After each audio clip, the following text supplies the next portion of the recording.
Hai minasang, konnichiwa. Sekarang kita dari kelompok 2 yang beranggotakan 5 orang. Saya sendiri Nurul Hanifah, ada Nur Azizah Sang, ada Miss Pasang, ada Maya Sang, dan ada Fitri Sang. Kita akan menjelaskan tentang tipe-tipe cowok dan cewek di Jepang. Yang pertama, kita akan menjelaskan tentang tipe-tipe cowok terlebih dahulu. Jangan di-skip ya. Pada umumnya, karakteristik cowok Jepang ini bisa dibilang sedikit lebih tertutup dibandingkan cowok Indonesia. Mereka lebih ke pemalu dan tidak akan memulai duluan kalau dari kita tidak memulai duluan loh. Makanya banyak banget cewek Jepang yang lebih memilih cowok Indonesia atau cowok luar lainnya. Tipe cowok dari negeri Sakura ini memang termasuk tipe cowok pasif. Nah, berikut ada beberapa tipe cowok-cowok Jepang. Yang pertama, masalah kejujuran jangan dipertanyakan lagi. Ketika kalian sedang terburu-buru dan gak sengaja meninggalkan barang di suatu tempat di Jepang, jangan khawatir karena barangmu akan tetap tinggal di mana barang itu terjatuh atau tertinggal. Yang kedua, namun dalam hal bicara mereka sulit bicara terus terang. Orang Jepang terkesan memiliki kesulitan untuk mengungkapkan perasaannya secara belak-belakan. Misal, ketika tetangga mereka melakukan kebisingan yang mengganggu, mereka nggak akan menegur. Mereka justru lebih memilih menghubungi polisi untuk menghampiri rumah tersebut. Hati-hati ya guys. Hai, sugi wa ajija-sang desu. Dozo. Arigato Nurul-san, Sugiwa. Selanjutnya adalah cuaca nggak akan pernah luput dari pembicaraan. Saat topik pembicaraan habis dan nggak tahu lagi apa yang harus dibicarakan, biasanya laki-laki Jepang akan memulai membahas tentang cuaca. Tidak hanya dapat saat percakapan verbal, mereka juga akan membahas cuaca meski dalam surat, email, maupun chat. Selanjutnya adalah mereka itu sangat menghargai waktu. Jadi di Jepang tidak ada istilah jam karet.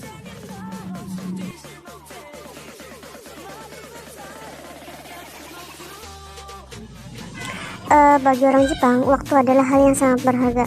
Dalam hal menunggu, mereka akan lebih menghargai pihak yang memberi kabar bahwa mereka akan telat dibandingkan dengan mereka yang datang terlambat. Salah satu alasannya juga karena orang Jepang sudah mengatur jadwal dengan sedemikian rupa sehingga jika salah satu jadwal meleset dari waktunya, maka akan berpengaruh fatal pada jadwal mereka selanjutnya.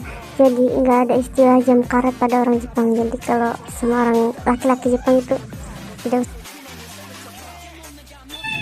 Selanjutnya adalah laki-laki Jepang biasanya mempunyai hobi yang aneh. Jangan ditanya gimana kebiasaan mereka dalam menggemari idola. Para pria Jepang bahkan rela berdiri berjam-jam hanya untuk berjabat tangan dengan salah satu anggota grup idola mereka. Mereka juga akan marah saat idola mereka itu mengencani atau dikencani oleh pria lain. Jadi untuk minasan yang ingin berkenalan ataupun berharap mempunyai suami orang Jepang, harap maklumi kalau mereka itu mempunyai hobi yang aneh seperti menjadi wibu, menjadi wota, ataupun yang lainnya. Watashi wa kokomai desu, ijo desu, domo arigatou gozaimasu, sugi wa Miss Pasang desu, dozo. Minasang watashi wa Mitsufa desu. Di sini saya akan menjelaskan sifat dan kebiasaan cowok-cowok Jepang. Salah satunya, cowok Jepang ada waktunya mereka akan ekspresif bahkan hiper. Beberapa cowok Jepang gak ragu-ragu untuk menunjukkan perasaan melalui mimik wajah dan juga gerakan. Perasaan seperti sedih, marah, senang ditunjukkan dalam segala keadaan apapun. Maka dari itu, jangan heran kalau kalian tiba-tiba melihat mereka menangis meraung-meraung ketika sedang menonton film sedih atau membaca cerita sedih. Sebaliknya, mereka juga menjadi agak hiper apabila sedang dalam mood ceria. Selanjutnya saya akan menjelaskan tipe wanita Jepang yang paling umum didengar. Jika kamu pernah tinggal di Jepang, kamu mungkin pernah mendengar kata dan frasa yang mengkategorikan dan mendeskripsikan tipe wanita dalam budaya Jepang berdasarkan kepribadian mereka, tindakan, dan perilaku, serta bagaimana mereka memilih untuk menjalani hidup mereka. Kecenderungan ini mungkin berkaitan erat dengan pentingnya harmoni dalam masyarakat Jepang, di mana seorang harus selalu menjadi bagian dan menyesuaikan diri dengan suatu kelompok. Inilah mengapa ada begitu banyak kategori untuk mengelompokkan wanita Jepang.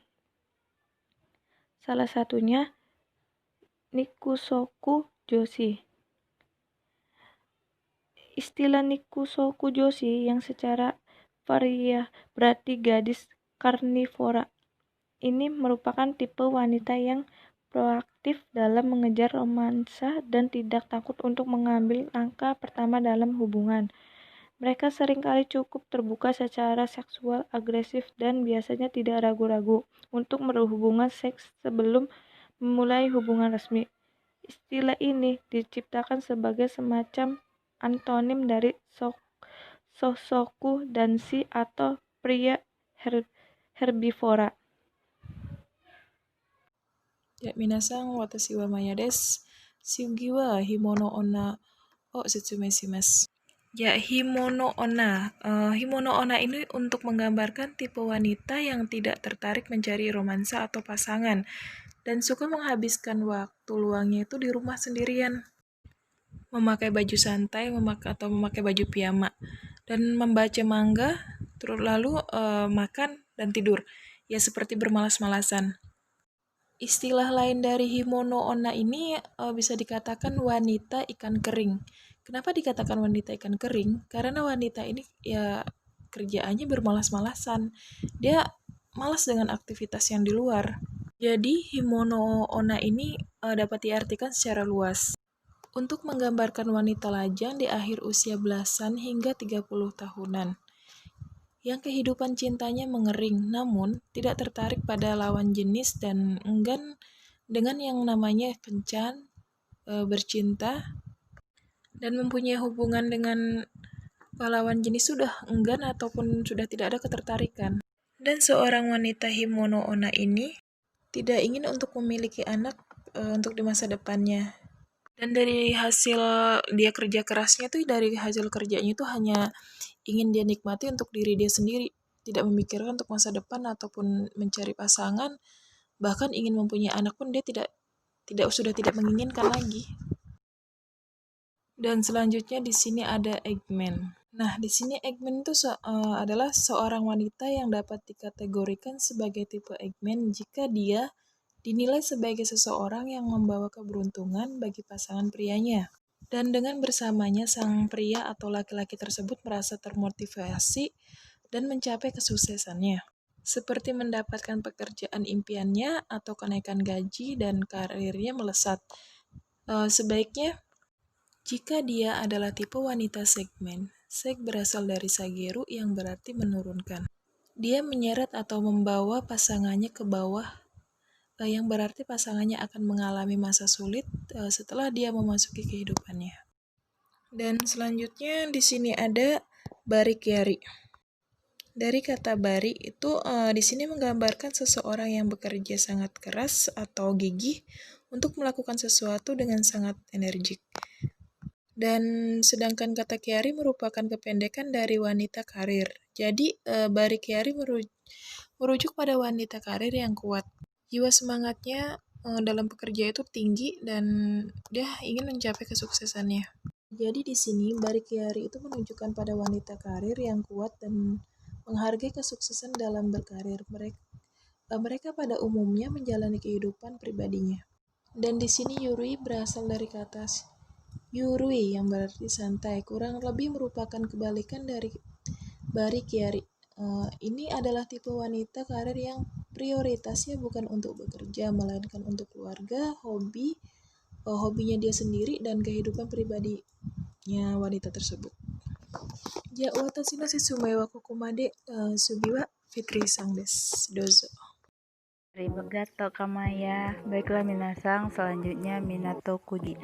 Minato Kojushi adalah tipe wanita yang kebanyakan mahasiswa yang berusia awal 20 tahunan lah. Sepertinya kayak seumuran kita-kita lah gitu. Mereka ini suka menghabiskan waktu di area elit yang bernama Minato. Kebanyakan isi Minato itu sendiri adalah orang-orang yang berpendidikan dan berpenghasilan tinggi seperti dokter, pembisnis, pegawai elit, pegawai perusahaan-perusahaan besar di Jepang.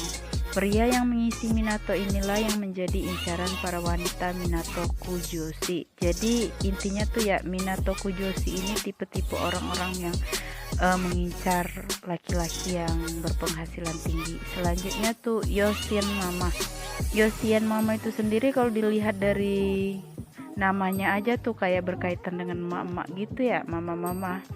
Sepertinya ini berkaitan dengan wanita yang sudah menikah. Ya, tepat sekali. Seorang wanita yang mempunyai seorang suami yang berpenghasilan tinggi, akan tetapi wanita Yoshien Mama ini sangat senang mengajak anaknya bermain di taman kanak-kanak. Dan memang arti dari Yoshien Mama itu sendiri seorang ibu yang memiliki anak menghadiri taman kanak-kanak gitu minasang. Ya minasang. Ya, minasang. Otogi to wa